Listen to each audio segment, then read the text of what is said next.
अगर हम United state से नहीं दबे तो इनसे दबने का तो रीजन है नहीं। यहाँ फेथ का सवाल है, यहाँ रेस्पेक्ट का सवाल है। रेस्पेक्ट प्रेशर से ऊपर है सर, पहले रेस्पेक्ट है फिर प्रेशर है। अगर आपको याद हो, सऊदी अरबिया बोलता है कि भाई जुलाई से मेरा ऑयल का प्राइस $120 पर बैरल है, उन्होंने प्राइस बढ़ा दिया। ठीक है जी, आपको पता होगा। जी जी बिल्कुल। अब इसमें एक और चीज होती है, इसके पीछे पीछे इन दोनों दिनों के बीच में डॉक्टर जयशंकर साहब का एक स्टेटमेंट आता है। वो कहता है भाई जो हमें सस्ता तेल देगा, जो हमें डील लेगा, हम उससे लेंगे। ये एक फंडामेंटल चेंज ऑफ स्टेटमेंट है इंडिया का ऑफिशियल। और एक और चीज आपको बहुत बड़ी बात बताऊं, जो इंडिया का पहले 1% हम क्रूड लेते थे रशिया से, 1-1.5-2% ऐसा लेते थे। अब जो क्रूड है फकर भाई 10 तरह का होता है, उसमें जाऊंगा नहीं कितने तरह का होता, मोटा मोटा 10-12 तरह का होता है। और हर तरह का क्रूड नहीं ले सकते, हर तरह का क्रूड आपकी रिफाइनरी प्रोसेस नहीं कर सकती। कुछ तरह के क्रूड से आपकी रिफाइनरी प्रोसेस कर सकती, नहीं तो उनकी काफी मशीनरी बदलनी पड़ती है।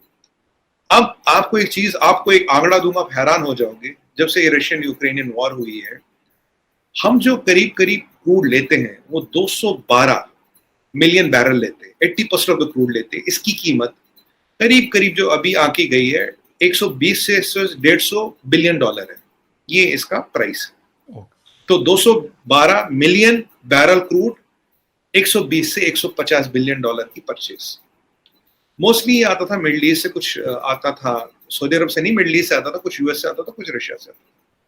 अभी जब ये लड़ाई हुई है रशिया यूक्रेन की, प्राइस बढ़ा है, सऊदी अरब ने, जीसीसी कंट्रियों ने प्राइस बढ़ा दिया। आपको याद होगा $40-45 भी आया था, अब 120 के आसपास चल रहा है। अब हमने रशिया से क्रूड बढ़ाया। सच्चाई ये है, आज तक, अभी तक करीब करीब 35 million barrel crude, 35 million barrel crude Russia से आ गया। 400% क्रूड इंपोर्ट बढ़ा है रशिया से। क्यों? रशिया हमें 35 से $40 सस्ता क्रूड दे रहा है, रशिया हमें लाके यहां तक दे रहा है, और ये कॉस्ट है यहां तक डिलीवरी का, हमारी रिफाइनरी उसको प्रोसेस कर पा रही है। अब आप बताइए, इसका इंपैक्ट अगर आप देखेंगे करीब 50 से 60 बिलियन डॉलर से ज्यादा है साल का, जो बहुत बड़ा अमाउंट है। Russians as on date 16% market share पे कब्जा कर चुके हैं, और अगर ऐसे ही चलते रहे, by the end of the year Russian crude का मार्केट जो शेयर है इंडिया में करीब 30 से 33% आएगा। और फखर भाई आप ये भी जानते हैं कि अगर एक बार रशिया ने मार्केट ले लिया, उसको कोई हिला नहीं सकता। कारण रशिया पे सैंक्शंस हैं, सस्ता तेल देने को तैयार है, रूबल में पैसे लेने को तैयार है, कुछ डॉलर में तो कुछ रूबल में क्रेडिट देने को तैयार है। और $35 से $40 पर barrel is a lot of money for a country. बिल्कुल राइट। अब ये जब खबर आई है, इससे इस चीज को और एकदम हवा लग गई, क्योंकि मैं आपको शुरू से कहता हूं macro economics controls global politics. बिना मैक्रो इकोनॉमिक्स के ग्लोबल पॉलिटिक्स नहीं चलती फकर भाई, ये बिल्कुल आप रूल मानिए है ही है। जब डॉक्टर जयशंकर का ये स्टेटमेंट था, अचानक ये स्टेटमेंट बदल जाता, अचानक सारे एम्बेसडर समन होने लगते, क्योंकि अगर रशिया ने 33% शेयर लिया तो मान लीजिए मोटा मोटा रशिया के पास 40 से 50 बिलियन डॉलर का मार्केट आ जाता है। और वो कहां से जाएगा? उसका मेजॉरिटी हिस्सा जीसीसी कंट्री से जाएगा, थोड़ा बहुत यूएस से जाएगा, और थोड़ा बहुत इधर उधर से जाएगा, कनाडा वगैरह छोटा लेते हैं। अब आप ये माने कि इसमें यूएस का रोल नहीं, इसमें यूएस का भी रोल होगा। उन्होंने भी बोला कि भाई इन्होंने ऐसा कह दिया, आप कुछ कह नहीं रहे, क्योंकि पहले 7-8 दिन ये मसला बिल्कुल शांत रहा। ये मैं आपको सीक्वेंस ऑफ इवेंट्स बताया, जैसे ये चीजें बढ़ी तो ये मसला बढ़ गया। मतलब भाई आपने किया। अब बीजेपी क्या करता है? बीजेपी कहता है ठीक है जी, हम उनको सस्पेंड कर देते 6 महीने के लिए, और नवीन जिंदल को पूरा एक्सपेल कर दिया जी। अब लॉजिकली जिसने गलती की वो माफी मांग चुका, स्पर ऑफ मोमेंट था, कोई किताब नहीं लिखी, कोई प्री प्लान नहीं था, मुंह से निकल जाता है। देखिए आप और हम भी डिबेट करते हैं, कई बार मैं अपनी बताऊं फखर भाई, मैं कई बार 7-8 डिबेट कई बार दिन में हो जाती है, मैं आपको ईरान बोलना चाहता हूँ, इजराइल निकल जाता है, गलती हो जाती है। राइट।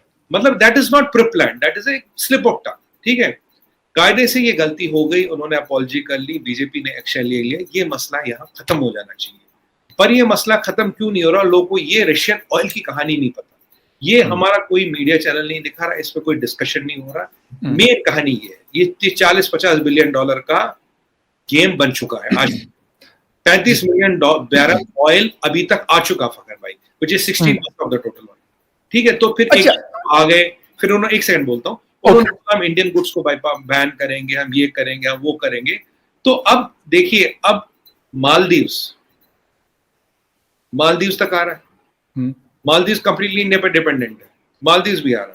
अब यहाँ अब मलेशिया, इंडोनेशिया और कतर वालों की बात करूं, आपने सुना होगा हमारे एक पेंटर साहब थे, मकबूल फिदा हुसैन जी, उन्होंने बहुत गंदी पेंटिंग्स बनाई हिंदू गॉडेसेस की, बहुत आपत्तिजनक, और वो यहाँ से फिर निकल लिए। उनको कतार ने सिटीजनशिप दी, वहां रहने दिया जी। अगर आप देखिए, अगर आप दीन की तौहीन की बात करें, अगर नुपुर शर्मा ने किया वो दीन की तौहीन है, तो जो मकबूल फिदा हुसैन ने किया उससे बड़ी तौहीन है।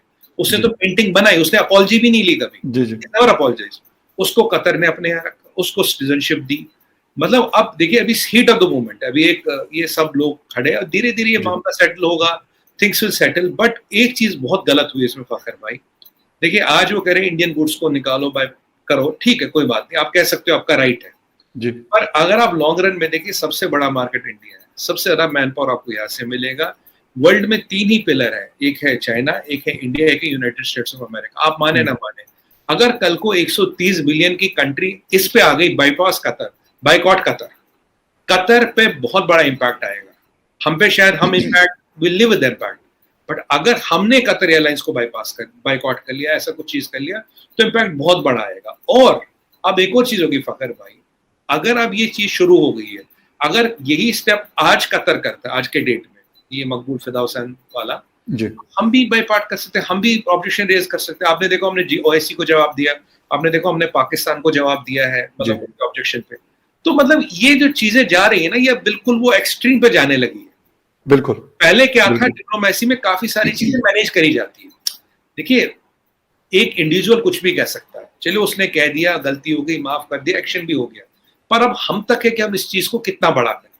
मतलब या तो इंडिविजुअल बोले नहीं I stand by it, government of India बोले I stand by it, BJP का भी प्रेस रिलीज है। लेकिन सुमित जी, एक चीज और है, मतलब गवर्नमेंट क्यों रिएक्ट नहीं कर रही इसके ऊपर? ये मतलब एक इशू है। मैं आपको बता दूं, मैं एज ए इंसान आपको कह रहा हूं, मैं कोई भी मजहब फॉलो करता हूं, मैं ये कहता हूं कि रिस्पेक्ट हिंदुइज्म है, सिखिज्म है, जीविज्म है, या मुसलमान है, या जितने भी और रिलीजन है दुनिया में, छोटे हैं या बड़े हैं, उसके उनके फॉलोअर्स बिलियन में है या उनके फॉलोअर जो है वो लाखों में या हजारों में है, नो, हमें इससे कोई कंसर्न नहीं होना चाहिए, रिस्पेक्ट।